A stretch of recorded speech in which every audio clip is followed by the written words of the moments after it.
Hoje, graças a Deus, entregando uma obra importante, como você bem colocou, não apenas para Buquim e Estância, mas para todos que trafegam por essa região aqui. Escoamento de produção, turismo, aqui é uma opção a mais para quem vai ligar a região sul com o centro-sul. Então, eu acho que é muito importante essa rodovia e o valor já demonstra a importância que o governo deu. Nós são 22 milhões de investimento, porque a população já vinha cobrando e aguardando há muito tempo. Sempre que vem a Estância, a gente vem para trazer boas novas. A gente tem, inclusive, compromisso com o nosso prefeito André de trazer mais investimentos. Ele esteve conosco recentemente, levando uma pauta já de solicitações, e eu já me comprometi com ele, inclusive das obras do Acelera, para que a gente possa estar, ainda esse ano 2025, dando ordem de serviço de mais investimentos aqui, e esse é o objetivo, que a gente possa ter um estádio Francão para esse ano. Nós temos a Orla do Pôr do Mato, não é isso? Podaria, melhor dizendo, Podaria também para esse ano, e outros pedidos que o prefeito fez, que o cara já iniciou o ano também com toda a força. Então é isso mesmo, a gente está aqui para ajudar. Acredito que essa rodovia Cleonâncio, né? Leva também um nome de alguém que fez muito para o Sergipe, que tem uma história para o Sergipe. Acho que é relevante sempre isso. Sempre você não vai ter agora o Abaísa, no Verão Sergipe, você vai ter, espero lhe encontrar lá também, né? Para poder prestigiar o Carnaval do Abaísa, o Verão Sergipe aqui. Temos algumas pautas também de fortalecimento das políticas de turismo para cá, novos calçamentos, a pavimentação, para que a gente possa dar mais comodidade a quem vem para cá. É um pleito também que o prefeito nos levou e que a gente vai atender. Isso é uma obra do DENIT, inclusive no ano passado eu estive aqui acompanhando o diretor do DENIT nessa ponte.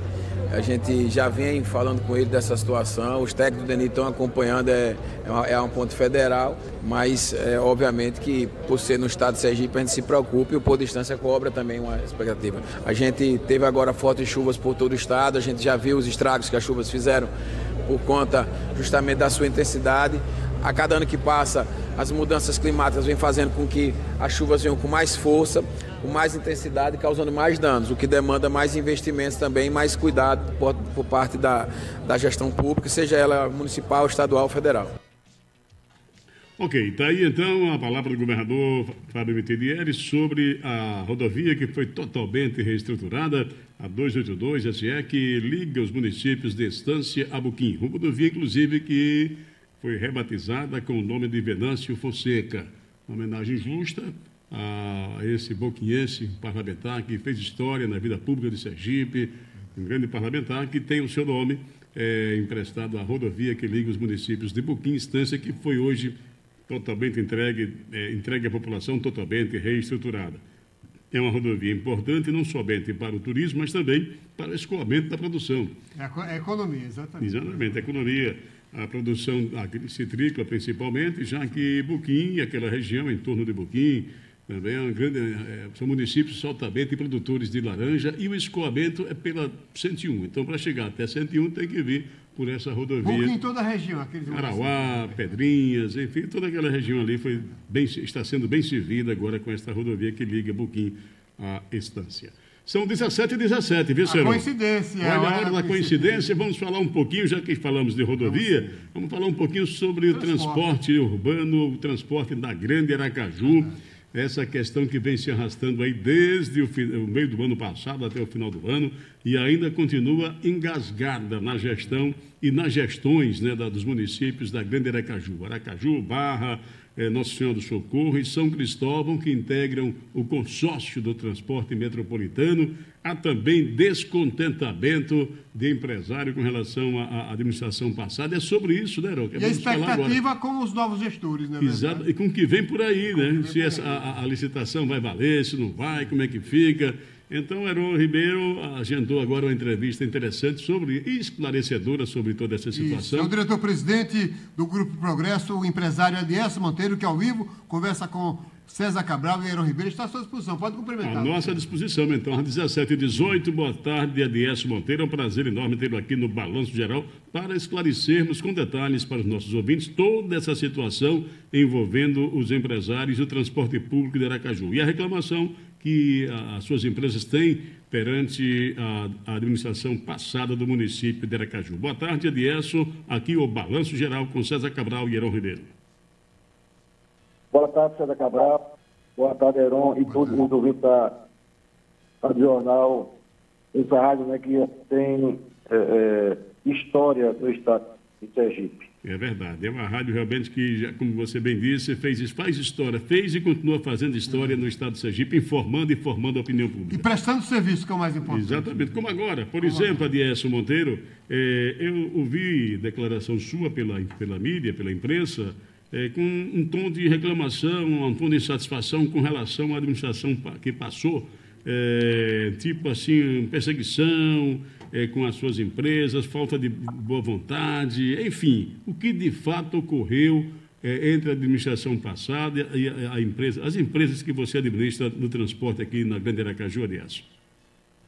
Ok, César. Muito obrigado, né, pelo espaço. Com a pandemia, não só aqui, o mundo inteiro basicamente derreteu, né? E o transporte público, né, como é um serviço essencial, até por exigência, né, do Ministério Público, nós tivemos, na época, né, no auge da pandemia, colocar quase 80% da frota em operação, mas só faturando 20%. Por quê? Na época, né, só 5 ou 6 entidades ou de trabalhadores saíram de casa. Radialista, pessoal que trabalha em hospital, supermercado e os postos de gasolina, não é isso? Então, basicamente, poucos trabalhadores saíam de casa, e o transporte à disposição. Foi um setor da economia que sofreu bastante durante a pandemia, né? Porque o trabalhador, essa questão trabalhando home office, né? Muita gente trabalhando de casa. E as baladas e as festas, essas nem aconteciam mais, né? Então, a mobilização de pessoas nos centros urbanos diminuiu sobremaneira. Então, veja, Cabral, o mundo inteiro, né, já subsidia o transporte. O que é subsidiar, né, para as pessoas, né, às vezes não entendem direito. Parte do custo da tarifa é pago pelo município. Na Europa, né, na grande maioria, né, dos países da Europa, França, Alemanha, Inglaterra, Portugal, Espanha, enfim, quase 70% do valor da tarifa é pago pela prefeitura. Por isso você tem qualidade no serviço, né? E antes da pandemia, pouquíssimas cidades no Brasil pagavam parte do custo da tarifa, né? Com a pandemia, os prefeitos, né, de mais de 400 municípios entenderam que precisavam também colocar recursos no custeio do transporte. A maioria sabe que, né, 25% do orçamento do município vai para a educação, é isso? 15% para a saúde. E poucos municípios destinavam recursos para o transporte. E, lamentavelmente, Aracaju, apesar, né, do então, né, prefeito Edivaldo Nogueira, seu presidente na Frente Nacional de Prefeitos, ele foi a última capital do Brasil a subsidiar o transporte. Levou, né, basicamente as empresas a um sistema alimentar e só em final de 2023 que ele veio subsidiar. Onde começou a mágoa, né, a raivinha do ex-prefeito conosco, né? Eu conheço o prefeito há quase 40 anos, né? Mas ele, como prefeito da capital, presidente da Frente Nacional de Prefeitos, até então, não poderia colocar debaixo do tapete os problemas do transporte. Eu ia, né? Como ele não tinha resolvido o problema, o transporte, eu fui, né? Diversas vezes a rádios, né, em Aracaju, reclamar e demonstrar, né, para a sociedade, para os trabalhadores do transporte, que o caos naquele momento no setor era por falta de ação administrativa do então prefeito Edivaldo Nogueira. Eu saía, né, de uma entrevista de rádio, chegava aqui na empresa, já tinha uma ordem de serviço da SMTT transferindo a linha rentável da Progresso para Atalaia, para a empresa Atalaia. 1, 2, 3 vezes.